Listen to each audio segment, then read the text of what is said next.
আসসালামু আলাইকুম। আজকে আমরা আলোচনা করব যে আসলে অনির্ণেয় জিনিসটা কি। অনির্ণেয় বলতে যাকে নির্ণয় করা সম্ভব না। আচ্ছা, তাহলে অনির্ণেয় ফরম্যাটটা কি হতে পারে? আচ্ছা, অনির্ণেয় বা কেন একে বলা হয়? আমরা সাধারণত 0/0 আকারকে অনির্ণেয় বলি। এর একটা কারণ আছে, নির্দিষ্ট কারণ আছে। কারণ যুক্তি ছাড়া কখনো অঙ্ক হয় না। তাহলে যুক্তি দিয়ে আমাদের প্রমাণ করতে হবে যে আসলে 0-কে 0 দ্বারা ভাগ করলে কি হয়? অনির্ণেয় হয়। আচ্ছা, এখন দেখো, আমরা পাই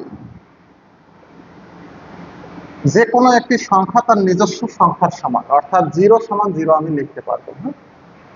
এখন আমি যদি 0-কে যে কোনো একটি সংখ্যা দ্বারা গুণ করি, ধরো 10 দ্বারা গুণ করলাম, তাহলে 10 আর 0 গুণ করলে কত হবে? 0।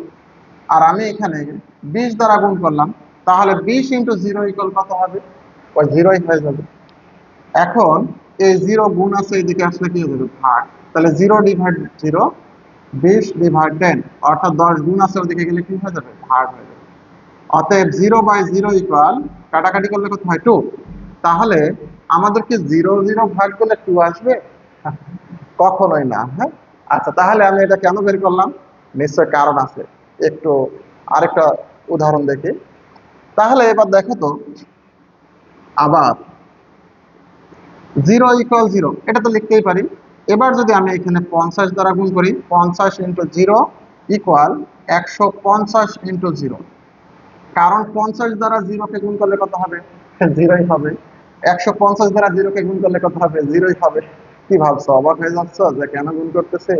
আচ্ছা, তাহলে দেখো, তাহলে 0/0, 0 এক পাশে নিয়ে আসলাম, 50 গুণ আছে, ও পাশে গেলে কি হবে? ভাগ। তাহলে দেখো তো, 0/0 এটাকে কাটাকাটি করলে কত হয়? 10। তাহলে দেখো, 0 হচ্ছে নাটকবাজ একটা সংখ্যা, যেটাকে আমরা অসার্থক অঙ্ক বলি। তাহলে 0/0 কত আসছে? এখানে 2 আসছে। আবার দেখো, 0 ভাগ করলে কত আসছে? 3 আসে। তাহলে দেখো তো, 0 ভাগ করলে আরো একাধিক সংখ্যা আসবে কিনা? অবশ্যই আসবে। এই যে এইখানে আমরা যে উদাহরণগুলো দিচ্ছি, এর মতো করলে তো আরো অনেক অনেক অনেক অনেক সংখ্যা আসতে পারে। সুতরাং 0-কে 0 দ্বারা ভাগ করলে নির্দিষ্ট একটি সংখ্যা পাওয়া অসম্ভব। তো যেহেতু নির্দিষ্ট একটি সংখ্যা পাওয়া যায় না, এক একবার এক একটি সংখ্যা আসে, তাই এটাকে আমরা কি বলবো? এই 0/0 ফরম্যাটকে